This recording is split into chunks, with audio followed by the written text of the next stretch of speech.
Samajwadi party के जिला उपाध्यक्ष मनमोहन झा गामा से समाचार टुडे न्यूज चैनल के संवाददाता शकील खान ने खास बातचीत की। मनमोहन झा गामा इस दौरान बीजेपी सरकार पर जमकर बरसे। उन्होंने बीजेपी सरकार को तानाशाह सरकार बताया। बता दें कि ये वही मनमोहन झा गामा है जिन्होंने मेट्रो का उद्घाटन करने पहुंचे सीएम योगी आदित्यनाथ को काले झंडे दिखाए थे। चलिए जानते हैं हमारे संवाददाता शकील खान के साथ खास बातचीत के दौरान क्या बोले मनमोहन झा गामा। नमस्कार दोस्तों, समाचार टुडे न्यूज़ चैनल में आपका बहुत बहुत स्वागत है। और आज हमारे साथ मौजूद हैं समाजवादी पार्टी के जिला उपाध्यक्ष मनमोहन झा गामा जी, जिन्होंने सबसे पहले और गाजियाबाद में जो काले झंडे दिखाए मुख्यमंत्री योगी आदित्यनाथ जी को और दिखाने के बाद फरार हो जाते हैं, वही ये मनमोहन झा गामा जी हैं। जानते हैं उनसे। अभी फ़िलहाल वो किसानों को बहुत सपोर्ट दे रहे हैं, किसानों के धरने पर मौजूद रहे हैं और किसानों के हित में बहुत सारी बातें हैं। चैनल में सबसे पहले आपका स्वागत है मनमोहन जी। क्या पूरी जर्नी है और क्या कहना चाहते हैं? देखिए, जर्नी तो हमारा यह है, हम समाजवादी लोग हैं और समाजवादी का जर्नी है कि जो अंतिम पैदान पे बैठा व्यक्ति है उसके चेहरे पे मुस्कान आ जाए, ये हम समाजवादी का जर्नी है। और इसी जर्नी के तहत समाजवादी सिद्धांत पे जनता की सेवा, देश की सेवा करते आए हैं और करते रहेंगे। वर्तमान में जो परिस्थिति हमारे देश की है बहुत ही भयावह है।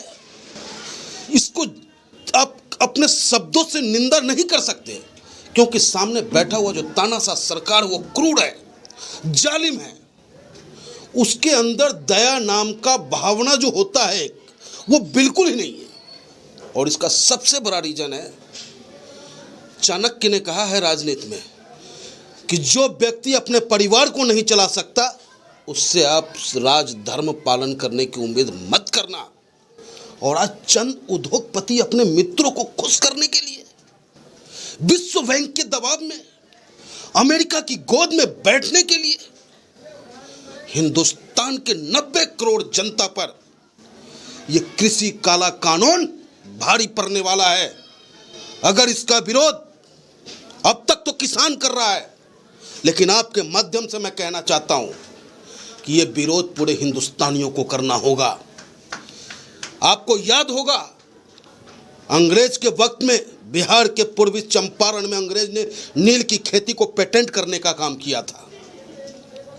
मनमोहन जी, आप मुझे ये बताइए, आपने बोला ये विरोध पूरे देश को और सबको करना चाहिए और किसानों के हित में आना चाहिए। ऐसा तो नहीं है कि आप अपनी राजनीति तो नहीं चमका रहे हैं इस के माध्यम से, क्योंकि आप जब बीच में जाते हैं किसानों के टोपी झंडा ये सब लेके जाते हैं और किसानों के उधर सख्त निर्देश और आदेश हैं कि कोई भी पार्टी से रिलेटिव हमारे धरने पे शामिल ना हो, फिर भी उसके बावजूद भी आप लगातार किसानों के मुद्दे उठा रहे हैं। तो क्या फिर ऐसा तो नहीं है राजनीति आप लोग चमका रहे हैं? देखिए, पहली बात तो जो केंद्र में बैठी सरकार है, ये सरकार जो सत्ता में बैठी है, मैं उनसे पूछना चाहता हूं कि हम राजनीति करने वाले व्यक्ति राजनीति न करें तो घास चढ़े हम, राजनीति न करें तो भैंस चरावे हम। और हम विपक्षियों का धर्म बनता है कि जब सत्ता में बैठी सरकार तानाशाह हो जाए, मगरूर हो जाए, जब वो सरकार जनहित में गलत फैसला लेना शुरू कर दे, तो हम विपक्षियों का धर्म बनता है कि हम राजनीति करें और उसके लिए संघर्ष करें। और ये मैंने आपसे पहले भी कहा, समाजवादी को सत्ता से कोई प्रेम नहीं है। प्रेम है हिंदुस्तान के संविधान से, बाबा भीमराव अंबेडकर के द्वारा दिए गए जो संविधान में ताकत है उससे हमें प्यार है। हमारी सोच है कि अंतिम पैदान पे बैठा हुआ व्यक्ति मुस्कुराए ताकि मेरा हिंदुस्तान मुस्कुराए। 2022 की ज़मीन तो मजबूत नहीं कर रहे हैं आप। अभी से आपने मुद्दे, आपके पास मुद्दे नहीं थे, अभी फिलहाल लेटेस्ट में किसानों का मुद्दा आया। ऐसा तो नहीं है कि आप 2022 की ज़मीन अपनी मजबूत। देखिए, मुद्दे तो हमारे पास हैं, कल भी मुद्दे थे हमारे पास। जब 2017 में चुनाव हुआ था तो मुद्दा मेरे पास था। माननीय अखिलेश यादव जी ने प्रदेश में विकास की गंगा बहाने का काम किया। अगर आज गाजियाबाद में मेट्रो आप देखते हैं तो परम आदरणीय अखिलेश यादव की देन है। एलिवेटेड रोड देखते हैं, अखिलेश यादव की देन है। जहां चारों तरफ जो फर्स्ट क्लास पार्कें नजर आ रही है वो माननीय अखिलेश यादव और समाजवादी की देन है। और इस योगी आदित्यनाथ की देन यह है कि जब से यह आया, हिंडन का एक पुल जो खराब पड़ा है अब तक निर्माण नहीं हो पाया। तो हमारे पास मुद्दा था काम का।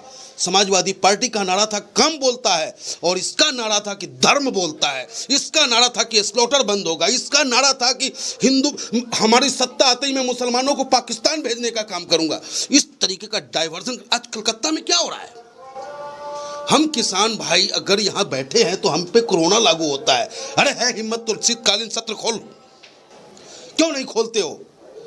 कलकत्ता में कोरोना नहीं है, शीतकालीन सत्र चलाने के लिए कोरोना है, क्योंकि विपक्षी तुमसे सवाल करेगा, विपक्षी तुम्हारा वॉकआउट करेगा और ये विश्व स्तरीय न्यूज बनेगा, इसलिए तुम नहीं खोलना चाहते।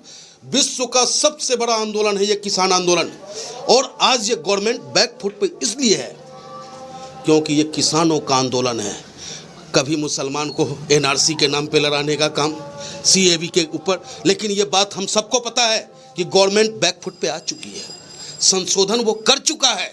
जो हमारे हिंदुस्तान के मुसलमान भाइयों की मांग थी, उस मांग को पूरा करने का काम इसने किया, लेकिन सिर्फ ये फिरका प्रस्ती ताकतों को बढ़ावा देने के लिए, आपसी भाईचारों को तोड़ने का काम करता है। इनके पास विजन हिंदुस्तान के विकास के लिए है क्या, ये हमें बता दें आप। तो हमारे पास तो मुद्दा ही मुद्दा है, हमने काम किया है, काम करेंगे, काम के दम पर जनता के बीच जाकर अपने लिए मत मांगेंगे। योगी आदित्यनाथ जी का भी आपने नाम लिया और उनसे मुझे याद भी आता है जब शुरू में सरकार बनी थी और आपने उनको विरोध भी किया था, काले झंडे भी दिखलाए थे। क्या वो पूरी जर्नी थी और क्या वो पूरी लाइफ थी? एक जर्नी तो यह है कि जब हमें पता चला कि उत्तर प्रदेश के मुख्यमंत्री योगी आदित्यनाथ जी एलिवेटेड रोड का उद्घाटन करने आ रहे हैं, उनके आने से 3 दिन पहले उसका उद्घाटन हम समाजवादियों ने करने का काम किया, नारियल फोड़कर। उसके बाद भी उन्होंने कार्यक्रम ने स्थगित नहीं किया। हमने उनसे कहा सोशल मीडिया के माध्यम से कि साहब इसका उद्घाटन हो चुका है, समाजवादियों ने इसका उद्घाटन कर दिया है, फिर भी नहीं माने। मैंने कहा अगर आते हो आप तो समाजवादियों का विरोध झेलना पड़ेगा, और समाजवादी सिपाही जो है आपकी सिपाही के पकड़ में आने वाला नहीं है। हम चंद्रशेखर आजाद और भगत सिंह को मानने वाले, अगर गांधी जी को मानते हैं तो सुभाष चंद्र बोस की भी पूजा हम करते हैं, अशफाक उल्लाह खां को भी हम मानते हैं, और उस बेटा को भी मानते हैं जिस बेटा ने अपने शरीर में बम बांध करके पाकिस्तान के टैंक को उड़ाने का काम किया, वीर अब्दुल हमीद। वो खून हमारे अंदर दौड़ता है। तो जहां बात मान और सम्मान की होगी तो योगी बाबा की पुलिस जो है हम समाजवादियों को नहीं पकड़ सकती है। चलिए, हमारे चैनल के माध्यम से आप समाचार टुडे पे हैं और काफ़ी दर्शक आपको देख रहे हैं, क्या एक संदेश जारी करना चाहते हैं और क्या हमारे चैनल के माध्यम से आप कहना चाहते हैं? मैं आपके चैनल के माध्यम से अपने हिंदुस्तान की आवाम से अपील करता हूं कि मेरे भाई, देश होगा तो राजनीति हो जाएगी, सरकार आती और जाती है, लेकिन ऐसा क्रूर शासक हमारे और आपके ऊपर कभी नहीं आया। 1975 में इमरजेंसी कह के लगाया गया था, लेकिन आज 6 सालों से पूरे हिंदुस्तान में इमरजेंसी है। मेरे भाइयों, पढ़ा लिखा वर्ग अगर विश्वविद्यालय में आवाज़ उठाए तो टुकड़े टुकड़े गैंग कहलाता है।